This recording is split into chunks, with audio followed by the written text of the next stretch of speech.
মেয়ে আসছে ঘরে, পাহাড় পেরিয়ে মেয়ে আসছে, জঙ্গল পেরিয়ে মেয়ে আসছে, নদী পেরিয়ে মেয়ে আসছে, দুঃখ লুকিয়ে মেয়ে ঘরে আসছে, অশান্তিকে আড়াল করে মেয়ে ঘরে আসছে।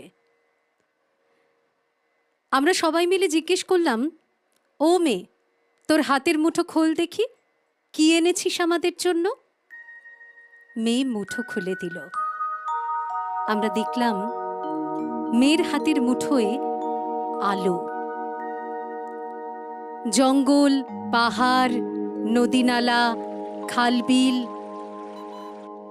সমস্ত রেল স্টেশন, সাবওয়ে, চায়ের দোকান, পদঘাট, সব জায়গায় ধীরে ধীরে সমস্ত মেয়েরা হয়ে উঠল